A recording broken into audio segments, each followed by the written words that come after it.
جی السلام علیکم ورحمۃ اللہ وبرکاتہ۔ ان الحمد للہ وکفیٰ والصلاة والسلام علی نبی المصطفیٰ وبعد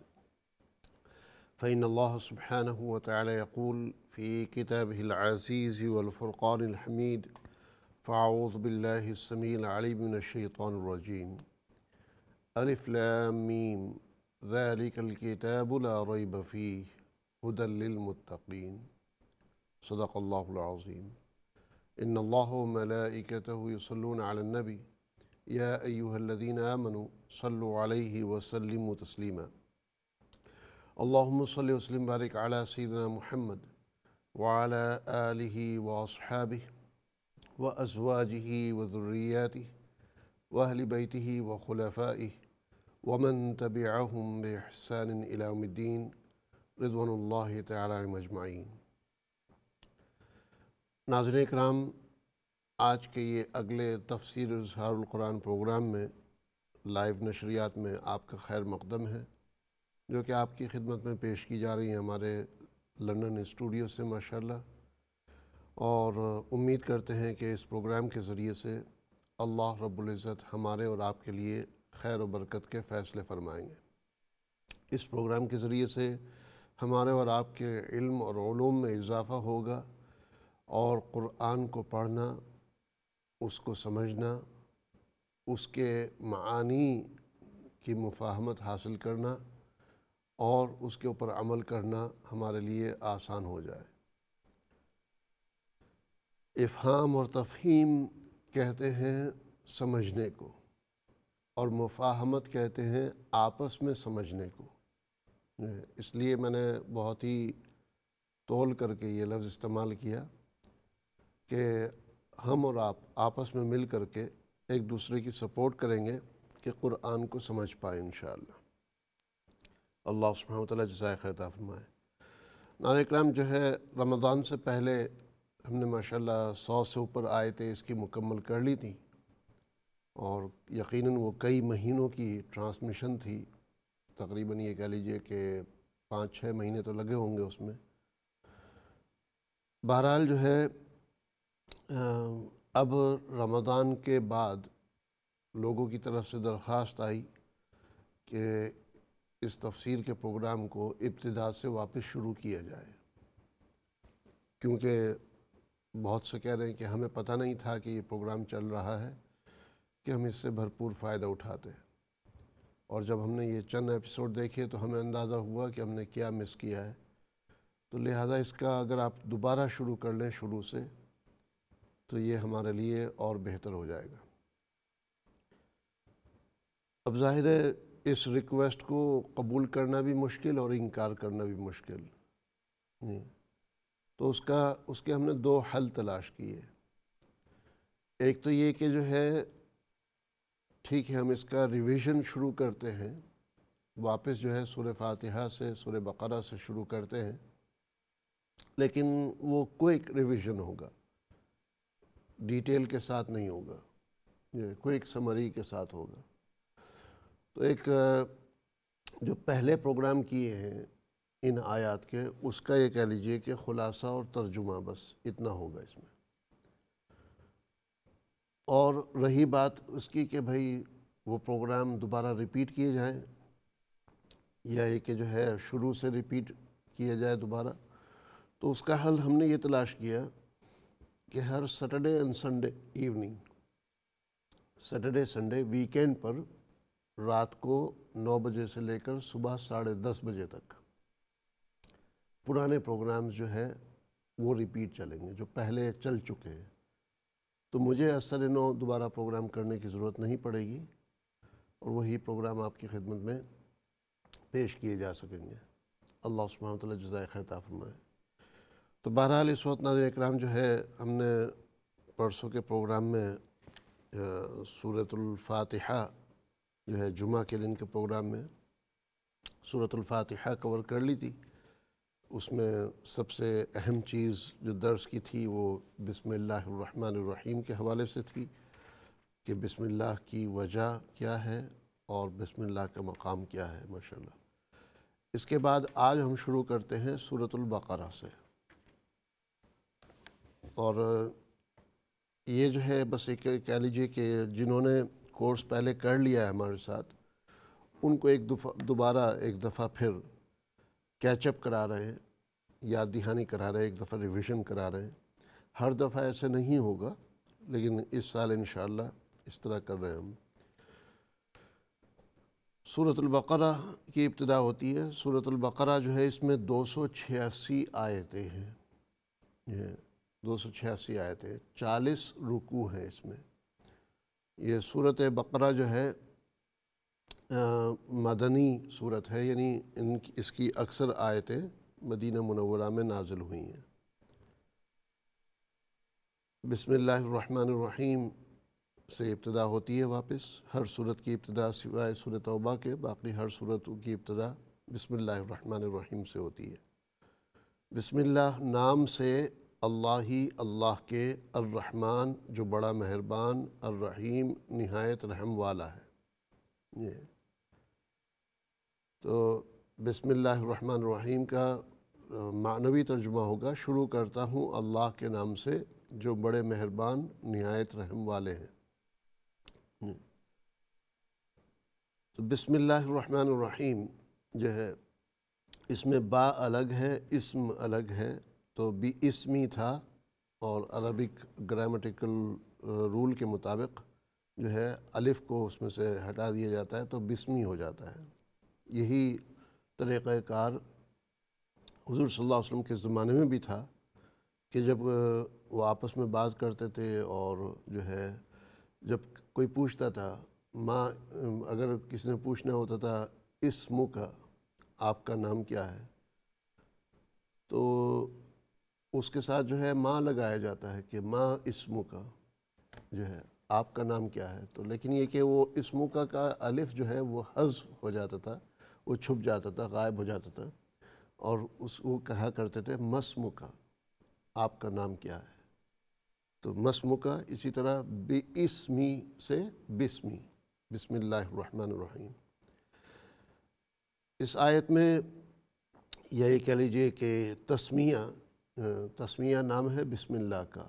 اور دوسرا نام اس کا بسم اللہ کا دوسرا نام ہے بسملہ، جیسے تعوذ نام ہے اعوذ باللہ من الشیطان الرجیم پڑھنے کا۔ اس آیت میں ایک خاص سبق یہ ہے تسمیہ میں، یعنی کہ اللہ سبحانہ وتعالی جو ہے اس کی جتنی بھی صفات ہیں، سب سے پہلی صفت جس کو اللہ نے منتخب کیا اپنے بندوں سے جو ہے ہم کلام ہونے کے لیے، وہ ہے الرحمن، نہایت ہی مہربان۔ یہ الرحمن بہت ہی مہربان، نہایت ہی مہربان، اور اس کے بعد الرحیم بہت ہی زیادہ نہایت رحم کرنے والا۔ تو اس کے اندر دو باتیں سامنے آتی ہیں۔ ایک تو یہ کہ انسانوں کو مایوس ہونے کی ضرورت نہیں، یہ بات صاف ظاہر ہوتی ہے اس سے کہ سب لوگوں کو اور سب کی سب چیزوں کو، ہر شے کو، ہر قسم کی مخلوق کیا، ایون درخت کے پتوں کو، ایون جو ہے ریت کے ذرات کو، ہر چیز کو اللہ کے رحم کی ضرورت پڑتی ہے اور پڑے گی۔ ایک تو یہ، دوسرا یہ کہ جو ہے اللہ سبحانہ وتعالیٰ نے یہ صفت بیان کر کے سب کو امید دلا دی کہ جہاں اللہ سبحانہ وتعالیٰ کی ذات پکڑ کرنے والی ہے، جہاں حساب کتاب لینے والی ہے، وہیں سب سے بڑی کوالٹی اللہ سبحانہ وتعالیٰ کی ہے کہ وہ نہایت رحم کرنے والے ہیں، نہایت رحم کرنے والا ہے۔ بہت سے لوگ جو ہے یہ آبجیکشن کرتے ہیں کہ جو ہے بسا اوقات آپ کہتے ہیں نہایت رحم کرنے والے ہیں جو ہے، اور بسا اوقات کہتے ہیں رحم کرنے والا ہے،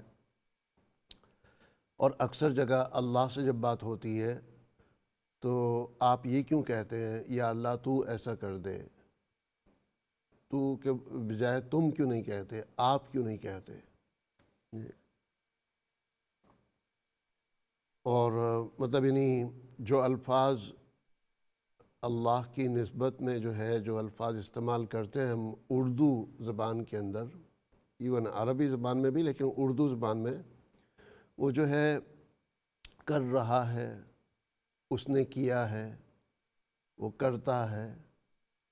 کر رہے ہیں نہیں ہوتا، کرتے ہیں نہیں ہوتا، کر سکتے ہیں نہیں ہوتا، جانتا ہے کہتے ہیں، جانتے ہیں نہیں کہتے۔ بعض جگہ آتا ہے ٹھیک ہے، اس طریقے سے ترجمہ ادب کے لحاظ سے وہ بیٹھتا ہے، لیکن یہ کیوں؟ نعوذ باللہ اللہ سے تو تڑاک سے بات کرنے کی ضرورت کیا ہے؟ اللہ سبحانہ و تعالیٰ کے ساتھ ہم وہ الفاظ کیوں نہیں استعمال کرتے جو ہم آپس میں ایک دوسرے کے لیے استعمال کرتے ہیں؟ اس کے 3 جواب بنتے ہیں، جواب اور بھی بنتے ہوں گے لیکن فی الحال میرے ذہن میں 3 باتیں آ رہی ہیں۔ نمبر 1 یہ کہ اللہ سبحانہ و تعالیٰ نے اپنے لیے خود یہی الفاظ استعمال کیے ہیں، سنگولر کا صیغہ استعمال کیا ہے۔ ہم جیسے کہتے ہیں کہ ہم لوگ جو ہے جب سب کی بات کرتے ہیں، اور اگر میں مطلب کوئی نواب کا بیٹا ہوں یا کچھ اس طرح، یا کوئی جیسے وزیر ہوتا ہے، بادشاہ ہوتا ہے، تو وہ اپنے آپ کو کہتے ہیں ہم نے یہ کیا، تو یہ ہم کا جو لفظ ہے یہ پلورل کا لفظ ہے۔ تو اللہ سبحانہ و تعالیٰ جو کام فرماتے ہیں فرشتوں کے ذریعے سے، جو کام فرشتوں کے ذریعے سے ہوتا ہے، جس میں فرشتوں کو یا جو ہے کسی اور مخلوق سے جو ہے کوئی کام لیا جاتا ہے، تو اس میں پھر نحنو کا لفظ استعمال کرتے ہیں کہ ہم نے یہ کیا۔ لیکن اگر جو ہے اللہ سبحانہ و تعالیٰ بذات خود بغیر کسی کی مدد کے جو ہے وہ کام کر رہے ہیں، بغیر کسی کی مدد سے مراد مطلب کسی اللہ کی مدد کی ضرورت نہیں، اللہ کو کسی کی مدد کی ضرورت نہیں ہے، لیکن یہ کہ اللہ سبحانہ و تعالیٰ نے کسی اور کو اس کام میں شامل نہیں کیا، مثلا فرشتوں کو جیسے کبھی کبھار کرتے ہیں، تو پھر جو ہے سنگولر کا ہی صیغہ استعمال ہوتا ہے۔ تو ایک یہ کہ اللہ نے خود اپنے لیے یہ استعمال کیا۔ دوسرا پہلو یہ ہے کہ اللہ کے لیے ہم آپ یہ الفاظ استعمال کرنا زیادہ ضروری ہے، تو کا لفظ استعمال کرنا یا تم کا لفظ استعمال کرنا اس کی جگہ زیادہ ضروری ہے، یا اللہ سبحانہ و تعالیٰ کی وحدانیت، اللہ سبحانہ و تعالیٰ تنہا ہے، اللہ سبحانہ و تعالیٰ کے ساتھ کوئی شریک نہیں، لا شریک لہو ہے، وہ ثابت کرنے کی زیادہ ضرورت ہے۔ تو ہمارے اور آپ کے آپس کے درمیان میں، ہم آپس کے درمیان میں جو ادب کے لفظ استعمال کرتے ہیں، زیادہ ادب کے، وہ لفظ جو ہے اللہ سبحانہ و تعالیٰ کی وحدہ لا شریک لہو کی پوری ترجمانی نہیں کرتے۔ اگر اللہ سبحانہ و تعالیٰ کی نسبت یہ کہا جائے کہ جو ہے آپ ایسا کرتے ہیں، تو آپ ایسا کرتے ہیں، یہ آپ ایک شخص کو کہہ رہے ہیں یا کئی لوگوں کو کہہ رہے ہیں؟ کس کو کہہ رہے ہیں آپ؟ وہ ایسا کرتے ہیں، اب وہ ایسا کرتے ہیں کسی ایک ذات کی بات کر رہے ہیں، ایک خدا کی بات کر رہے ہیں، یا یہ کہ جیسے کہ دیگر مذاہب میں جو ہے متعدد خداؤں کو مانتے ہیں، ان کی طرف بات کر رہے ہیں۔ تو اسلام جو ہے وہ سد باب پہلے ہی قدم سے کر دیتا ہے۔ مثلا شراب پینا حرام ہے تو یہ نہیں کہا کہ بھائی جو ہے اچھا ایک چمچ پی لو، ایک گھونٹ پی لو، یا جو ہے نا 3-4 قطرے یا 1 قطرہ پی لو، بس اس سے زیادہ نہیں۔ شراب کی حرمت ہے تو شروع جو ہے 1 قطرہ بھی حرام ہے۔ اگر سود لینے کی حرمت ہے تو یہ نہیں کہا کہ جو ہے اچھا اگر 100 پاؤنڈ سے کم کا ہو، 100 درہم سے کم کا ہو تو ٹھیک ہے، 10 درہم سے کم کا ہو تو ٹھیک ہے، یا 1 درہم سے کم کا ہو تو ٹھیک ہے، وہ کوئی قید نہیں لگائی۔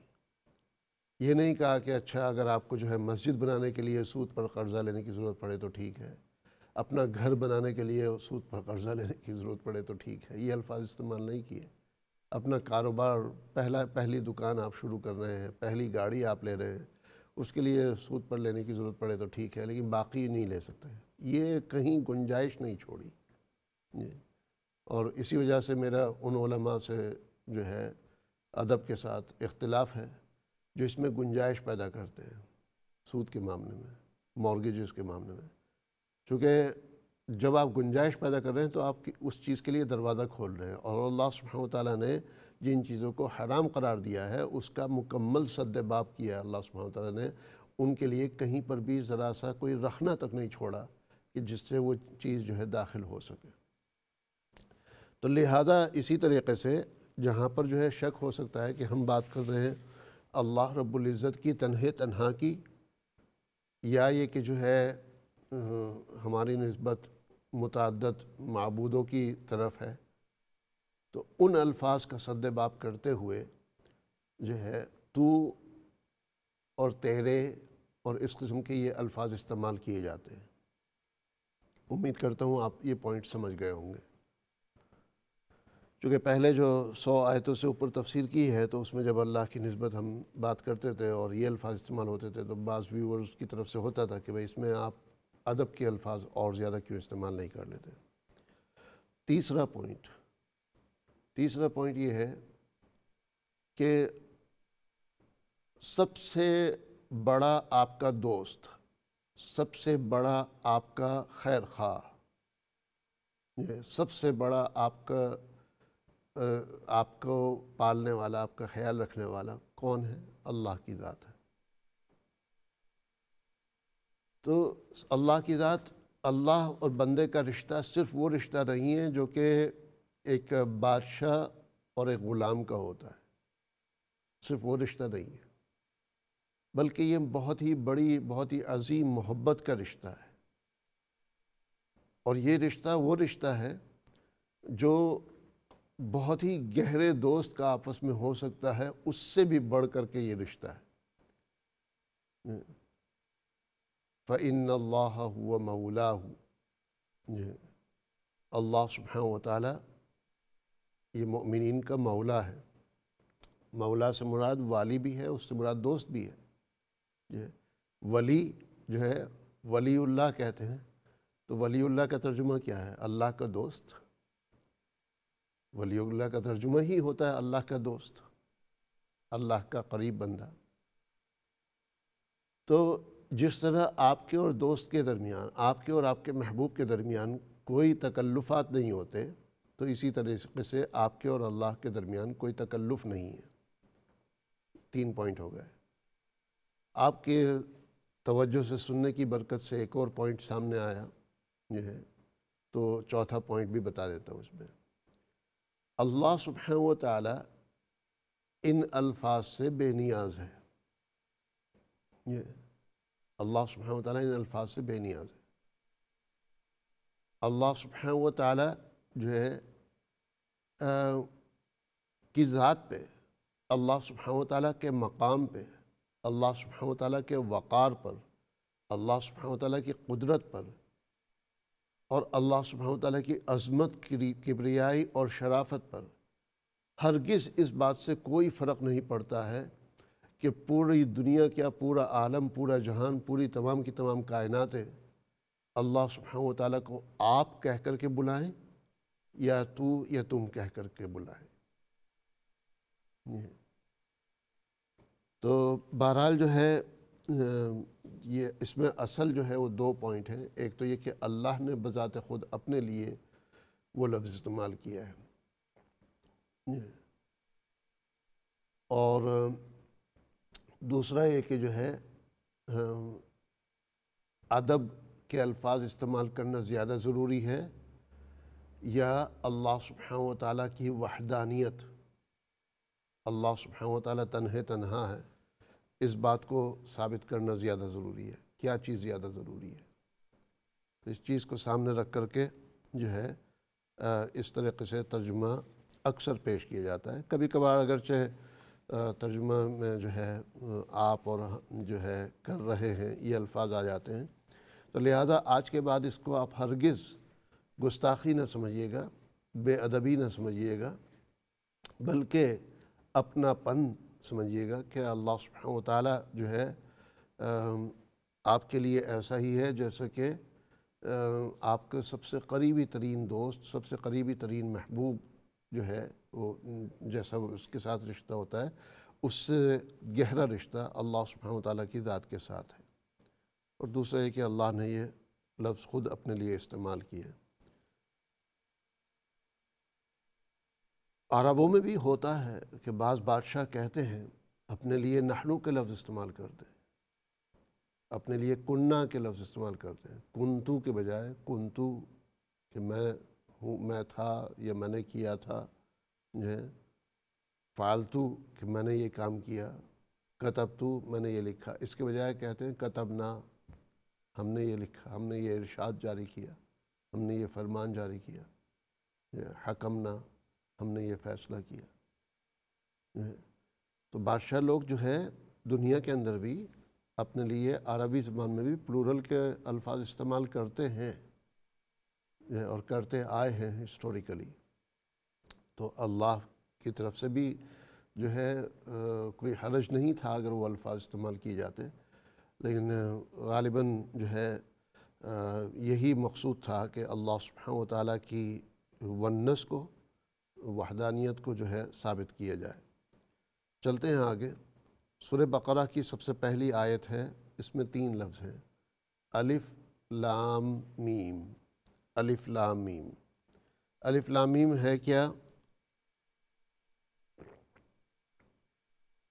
یہ جو ہے حروف مقطعات ہیں، اسے حروف مقطعات کہتے ہیں۔ حروف مقطعات یہ گویا کہ جسے کہتے ہیں رقم السری، آپ کا پاس ورڈ، آپ کے کوڈ ورڈ جو ہے، یہ کوڈ ورڈ ہیں جو کہ رسول اکرم صلی اللہ علیہ وسلم اور اللہ رب العزت کے درمیان میں ہے۔ جیسے کہ ہم آج کل کہتے ہیں کہ بائی دا وے، انگلش میں ہم کہتے ہیں بائی دا وے، تو بائی دا وے کی جگہ ہم لکھ دیتے ہیں BTW initial. To be honest کی جگہ ہم لکھ دیتے ہیں TBH۔ لاف آؤٹ الاؤڈ کی جگہ ہم لکھ دیتے ہیں LOL۔ تو اس قسم کے الفاظ استعمال ہوتے ہیں۔ الخیر فاؤنڈیشن کی جگہ ہم لکھتے ہیں AKF۔ تو یہ انیشل بھی بسا اوقات ہو سکتے ہیں اور بسا اوقات جو ہے یہ کوڈ ورڈ بھی ہو سکتے ہیں، اللہ سبحانہ و تعالیٰ بہتر جانتا ہے۔ بعض مفسرین نے اس کے اوپر کلام کیا ہے، جو ہے بعض کہتے ہیں کہ اس کے صحیح معنی تو جو ہے صحیح جو اس کی کہہ لیجیے کہ تدبیر جو ہے وہ رسول اکرم صلی اللہ علیہ وسلم کو پتہ ہے یا اللہ کو پتہ ہے، لیکن وہ اپنی طرف سے اپنے علم کی روشنی میں وہ اس کا حل بھی پیش کرتے ہیں۔ تو جیسے سب سے مشہور تفسیر اور زمانے کے سب سے بڑے مفسر جو ہے حضرت ابن عباس، عبداللہ ابن عباس رضی اللہ تعالیٰ عنہ جو ہے، حضرت عبداللہ ابن عباس رضی اللہ تعالیٰ عنہ کہ مطلب حضور صلی اللہ علیہ وسلم کے زمانے سے جو پھر تفسیر کا سلسلہ شروع ہوا ہے، جن کی تفسیر کا سلسلہ، اور آج بھی ان کی تفسیر جو ہے یقیناً مشہور ہے، اور جتنی بھی تفسیریں ہیں وہ انہی کی تفسیر کا خلاصہ ہے۔ تو حضرت ابن عباس رضی اللہ تعالیٰ عنہ فرماتے ہیں کہ الف لام میم سے مراد ہے انا اللہ اعلم،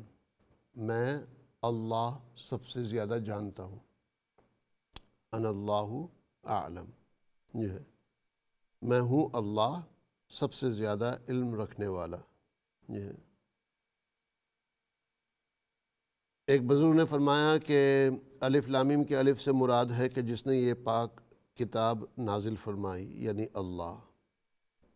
لام سے مراد ہے جبرائیل علیہ السلام جو اللہ سبحانہ و تعالیٰ کی وحی لے کر کے آتے تھے۔ تو الف کی نسبت اللہ کی طرف ہے، لام کی نسبت جبرائیل کی طرف ہے، اور میم کی نسبت محمد صلی اللہ علیہ وسلم کے اوپر ہے کہ اللہ سے کی طرف سے یہ پیغام آ رہا ہے جبرائیل علیہ الصلوۃ والسلام کے واسطے سے، اور محمد صلی اللہ علیہ وسلم پر یہ نازل ہو رہا ہے۔ ایک اور محقق عالم ہیں، محقق ہیں، اور تاریخی اعتبار سے فرماتے ہیں کہ ان حروف مقطعات میں ان تاریخی واقعات کے جو ہے ان کا ذکر ہے جن کا حال اس صورت میں بیان ہوا ہے، کہ یہ صورت کے اندر کچھ عنوانات آئیں گے، اس کی طرف جو ہے اشارہ ہے۔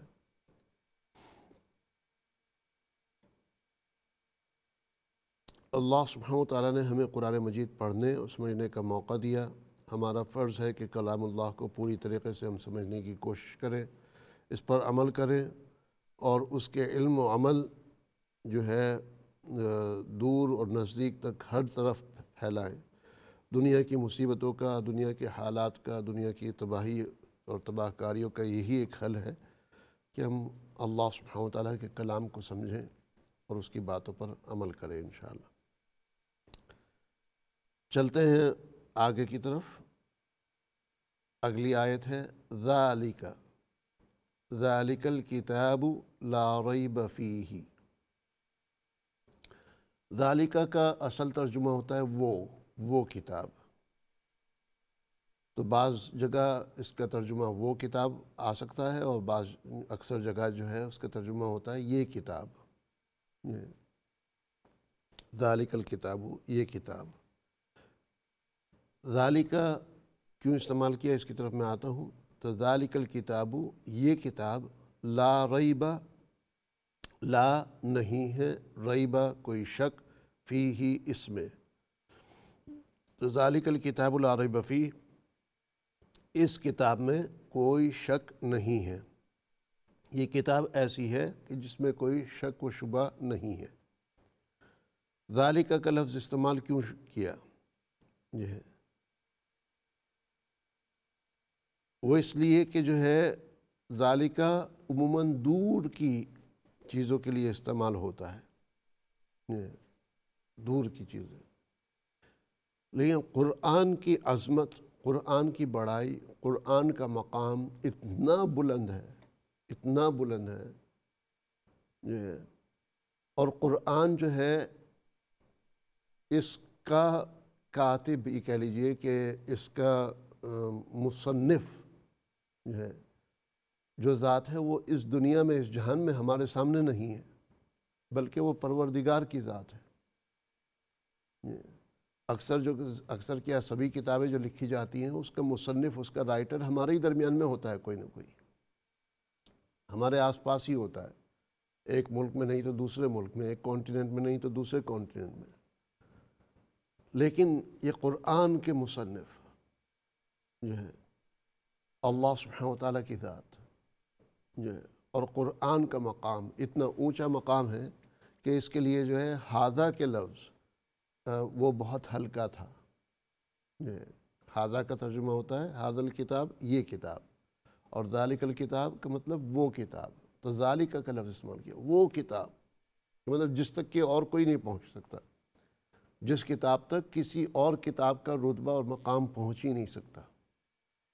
اس کے لحاظ سے یہ لفظ استعمال کیا۔ الکتاب، کتاب کو کہتے ہیں، اس کا روٹ ورڈ ہے کتابہ، کتابہ، اس نے لکھا، اسی سے آپ سنتے ہیں کاتب، لکھنے والا جو ہے، اسی سے آپ سنتے ہیں کاتبین، لکھنے والے جو ہے، پلورل جمع کا صیغہ ہے، اسی سے آپ سنتے ہیں کرامن کاتبین، کرامن کاتبین، کہ دو فرشتے جو آپ کے اعمال آپ کے کندھوں پر بیٹھ کر کے جو ہے لکھ رہے ہوتے ہیں، تو یہ دو فرشتے جو ہیں، ان فرشتوں کے نام نہیں ہیں، ان فرشتوں کے القاب ہیں، یا ان فرشتوں کے کی طرف ایک نسبت کی گئی ہے کہ کرامن کاتبین، یہ نہیں کہ ایک فرشتے کا نام ہے کرامن اور دوسرے فرشتے کا نام ہے کاتبین، نہیں، اس لیے کہ جو ہے کرامن تو چلو ٹھیک ہے، لیکن صرف کاتبین اگر الگ کر دیا جائے تو اس کے ساتھ پھر وہ کرامن کے بغیر جو ہے وہ اس میں بات نہیں رہے گی، تو یہ ہرگز نہیں ہے کہ کرامن کاتبین میں یہ دو فرشتوں کے نام ہیں کہ جس میں سے ایک کا نام کرامن ہے اور دوسرے کا کاتبین، نہیں۔ کرامن کے معنی معزز، کرامت والے، کرم والے، شرف والے،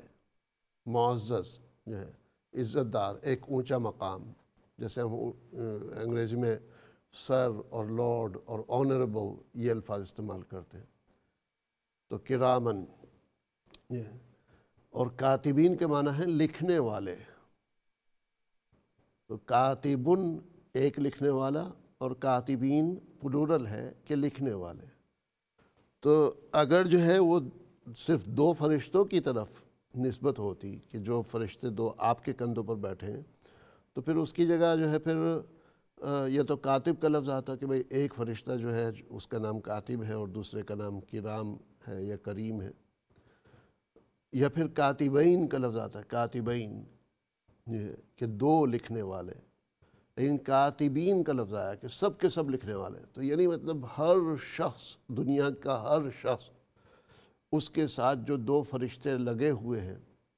ان کے نامہ اعمال لکھنے کے لیے، ان کو یہ اعزازی لقب دیا جا رہا ہے، ان کو ان الفاظ کے ساتھ بلایا جا رہا ہے، تعارف کرایا جا رہا ہے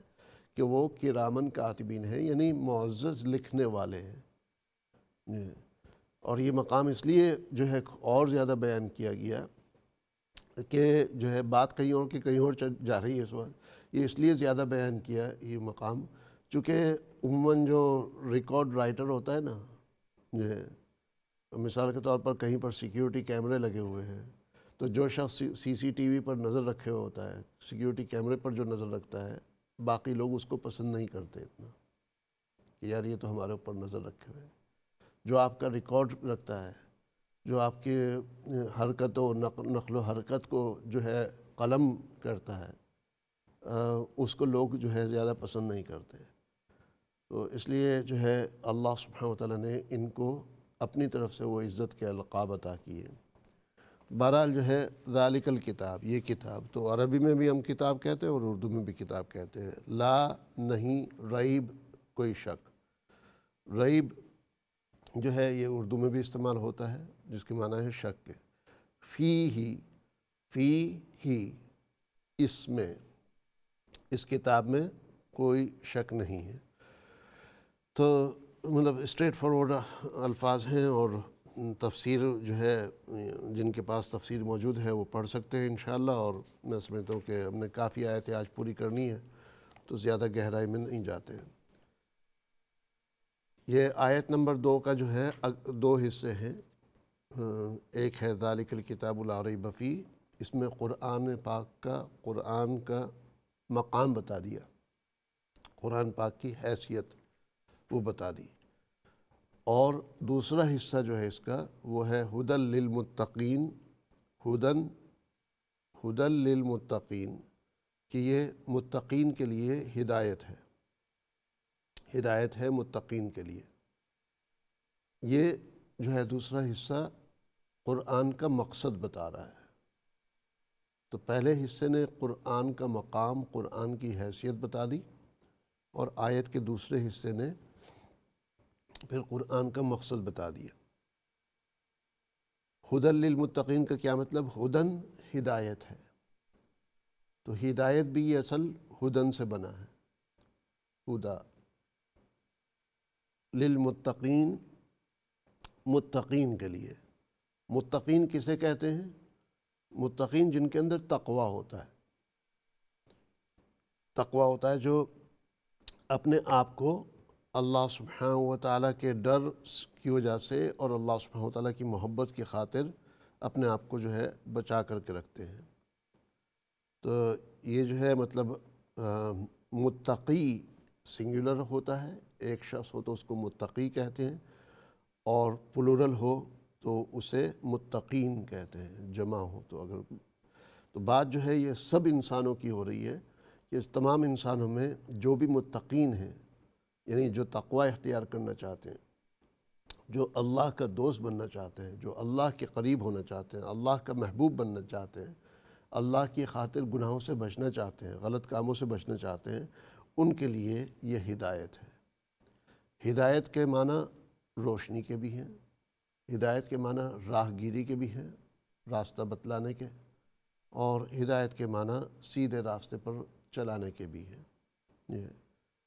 تو یہ تقویٰ سے جو ہے بنا ہے، اور جو ہے مطلب یہ مقصد بیان کر دیا کہ قرآن نازل ہم نے اس لیے کیا تاکہ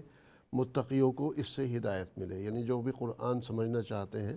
اور اللہ کے قریب ہونا چاہتے ہیں ان کو اس کلام کے ذریعے سے ہدایت ملے۔ اب یہ متقین کون ہیں، یہ تقویٰ والے کون ہیں؟ چونکہ قرآن کی ابتدا ہو رہی ہے اور ایک وکیبلری پہلی دفعہ آئی ہے، تو قرآن پھر اس کی وضاحت کرتا ہے ذرا۔ اگلی آیت، آیت نمبر 3، تیسری آیت، اس کی وضاحت ہوتی ہے۔ الذین، وہ لوگ، یؤمنون، جو ایمان لاتے ہیں، بالغیب، غیب پر۔ الذین، ناظرین کرام جہاں پر بھی یہ لفظ آئے گا الذین، اس کا ترجمہ ہوگا وہ لوگ جو کہ یؤمنون، اردو میں ہم امن، ایمان، مؤمنین یہ الفاظ استعمال کرتے ہیں، تو یؤمنون ایمان لاتے ہیں، وہ لوگ جو ایمان لاتے ہیں، بالغیب، غیب پر۔ تو اردو کے اندر بھی یہ الفاظ استعمال ہوتے ہیں۔ غیب سے مراد چھپی ہوئی باتیں جو ہے، غیب سے مراد اندیکھی باتیں، غیب سے مراد وہ باتیں کہ جو آپ کے سامنے نہیں ہیں، قرآن نے ان کا تذکرہ کیا، نبی صلی اللہ علیہ وسلم نے آپ کو بتایا، اس کے اوپر آپ ایمان لاتے ہیں۔ مثلاً آپ نے دیکھا نہیں ہے کہ بھئی جنت کیسی ہے، جہنم کیسی ہے، یہ ہے بھی کہ نہیں، واقعی جنت ہے بھی کہ نہیں، جہنم ہے بھی کہ نہیں، کس نے دیکھی ہے؟ کسی نے نہیں دیکھی، لیکن قرآن نے جو ہے جنت کا تذکرہ کیا، رسول اکرم صلی اللہ علیہ وسلم نے جنت کا تذکرہ کیا، جنت کے وعدے کیے، جنت کی چند 2-4 جو ہے 10-12 نشانیاں بتا دیں۔ تو اب آپ جو ہے ان آیتوں کو دیکھ کر کے، رسول اکرم صلی اللہ علیہ وسلم کے ارشادات کو دیکھ کر کے جنت کے اوپر آپ یقین کرتے ہیں، اسے کہتے ہیں غیب پر ایمان لانا۔ قبر کی زندگی ہے، اس کے بارے میں کسی نے دیکھا نہیں ہے کہ قبر کے اندر کیا گزرتی ہے، قبر میں انسان کی کیا حالت ہوتی ہے، لیکن اس کے اوپر جو ہے ایمان لانا،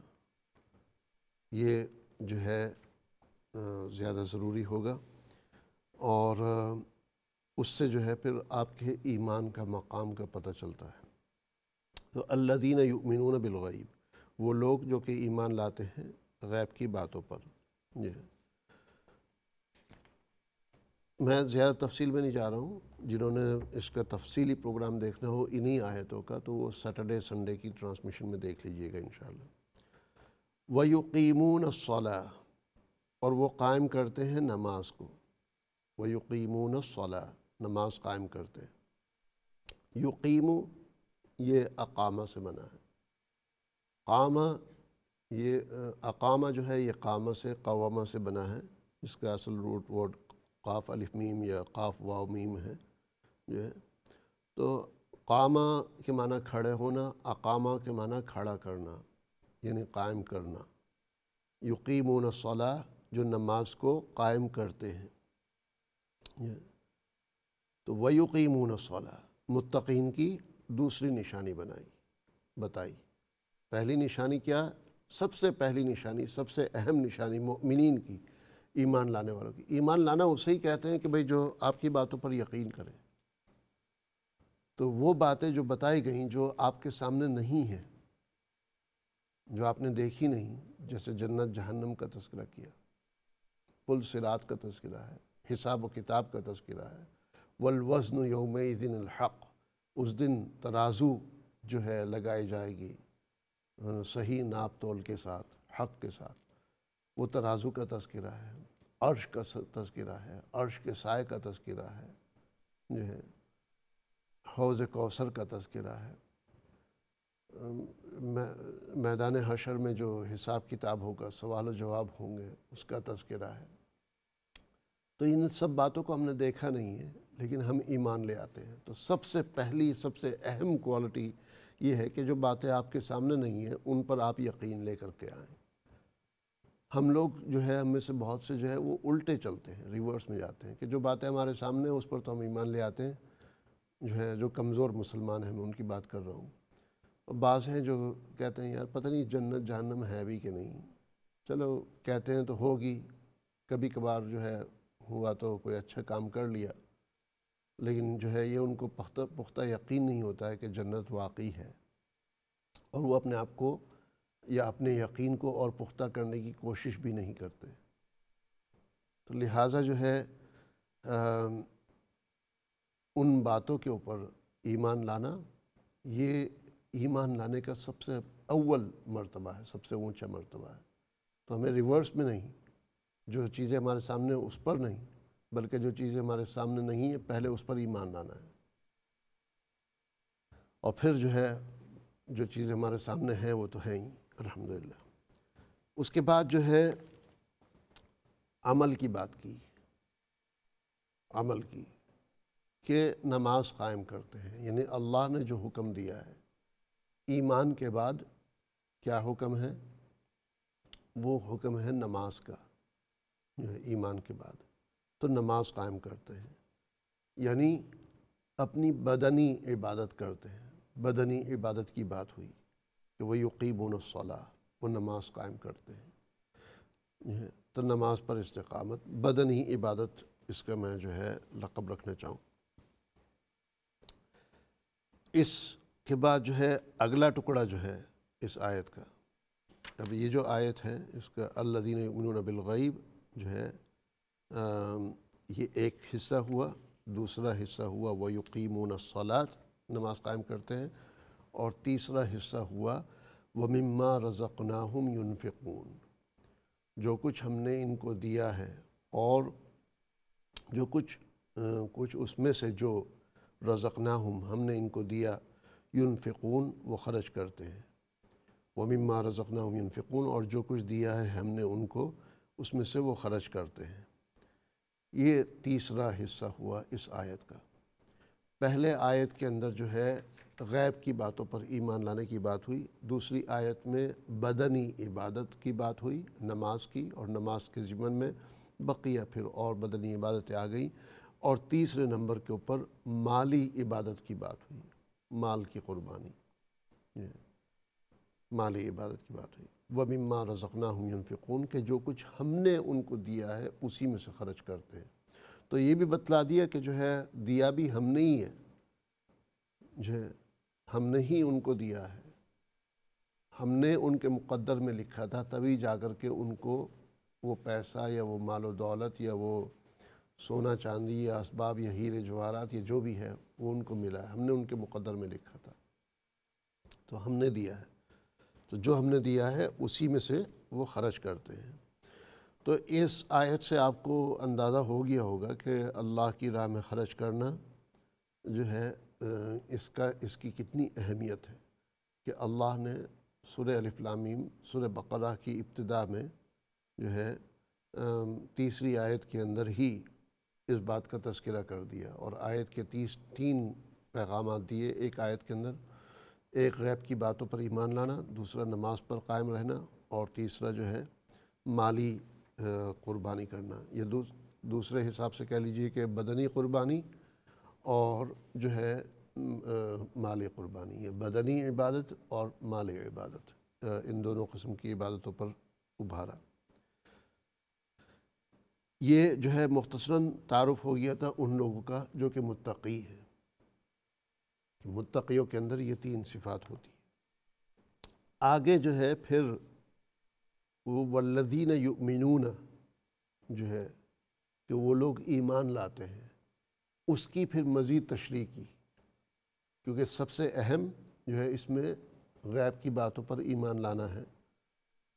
تو وہ جو ہے وہ غیب کی باتوں پر ایمان لانا وہ کیسے ہے، اس کا جو ہے اگلی آیت نمبر 4 کے اندر بتایا، والذین یؤمنون بما انزل الیک، اور وہ لوگ جو کہ ایمان لاتے ہیں بما اس پر انزلہ جو نازل کیا گیا، الیکا آپ کی طرف، وما انزلہ اور جو نازل کیا گیا، من قبلک آپ سے پہلے۔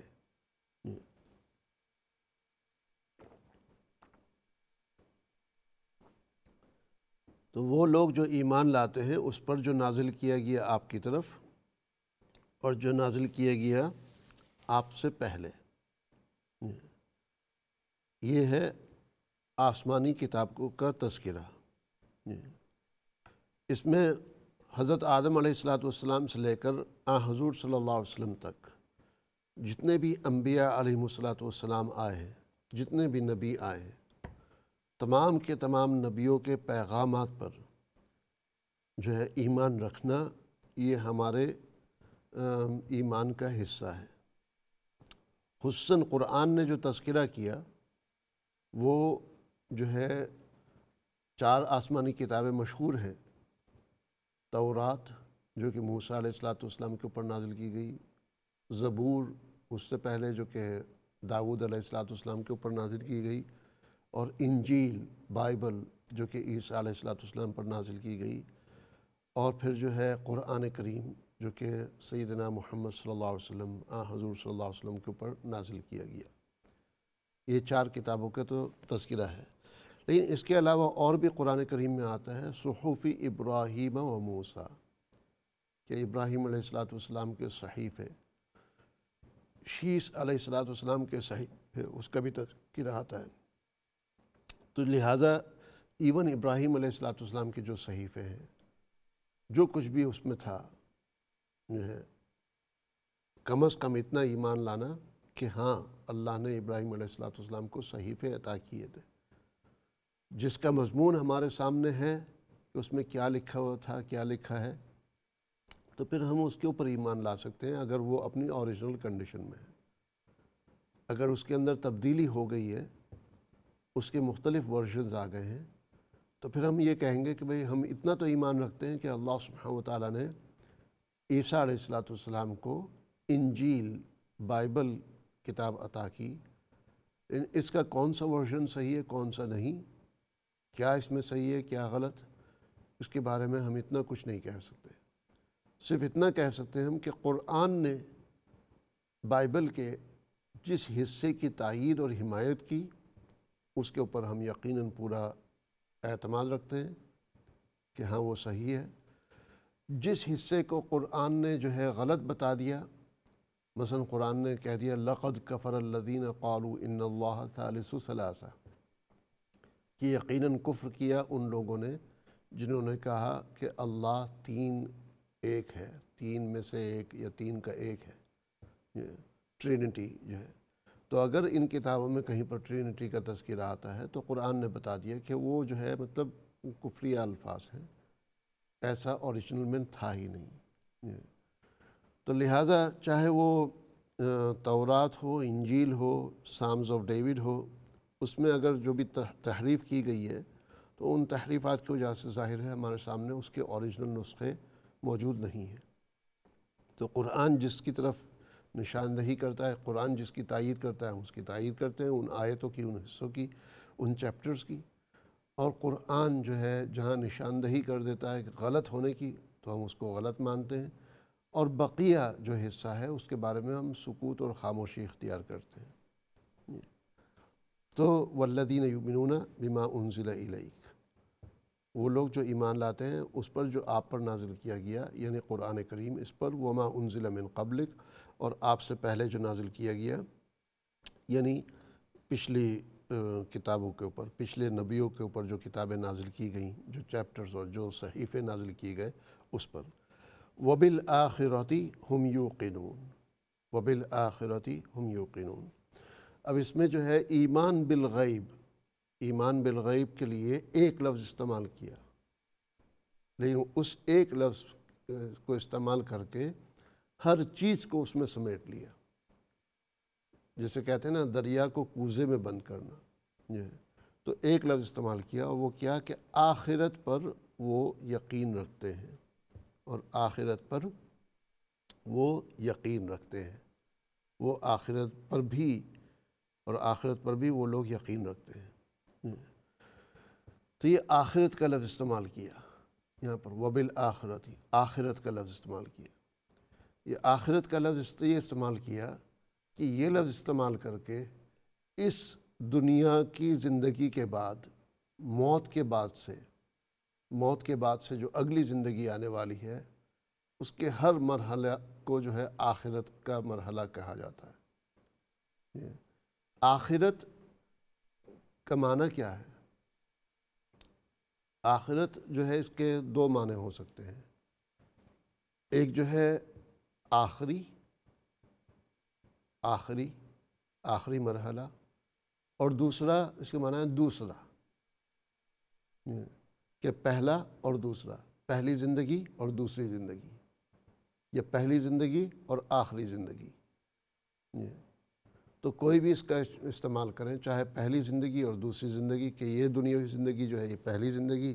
اور وہ زندگی جو ہے دوسری زندگی، اس طریقے سے استعمال کریں، یا یہ کہ جو ہے آخرت کو جو ہے آخری زندگی استعمال سمجھیں،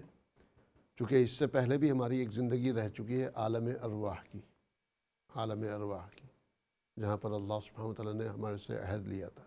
تو ہماری ایک زندگی وہ بھی رہ چکی ہے، ہم سب کو اس طرف دھیان نہیں جاتا ہے۔ تو یہ اس لحاظ سے یہ جو دنیاوی زندگی ہے ہماری درمیانی زندگی ہے۔ تو بہرحال جو ہے وبالآخرۃ ہم یوقنون، آخرت پر وہ یقین رکھتے ہیں۔ تو آخرت کا لفظ استعمال کر کے غیب سے منسلک جتنی بھی چیزیں ہیں، اس میں جنت، جہنم، حساب کتاب، جنت کے طبقات، جنت کی نعمتیں، جہنم کے عذابات، جہنم کے درجات، جہنم کے سزائیں، اور جو ہے اس کے ساتھ ساتھ حوض کوثر، پل صراط، اور میدان حشر، ترازو اور عرش وغیرہ، ہر چیز کو جو ہے اس میں سمیٹ لیا۔ تو یہ مزید تشریح کر دی ایمان لانے کی، کہ ایمان لاتے ہیں کتابوں پر بھی جو احکامات نازل ہوئے، اور ان کتابوں کا جو پیغام ہے کہ آخرت پر یقین رکھیں، اس پر بھی جو ہے۔ چلتے ہیں انشاءاللہ ایک وقفے کی طرف، بریک کے بعد آپ سے ملاقات ہوتی ہے اور پھر پروگرام کو آگے جاری رکھتے ہیں۔ السلام علیکم ورحمۃ اللہ وبرکاتہ۔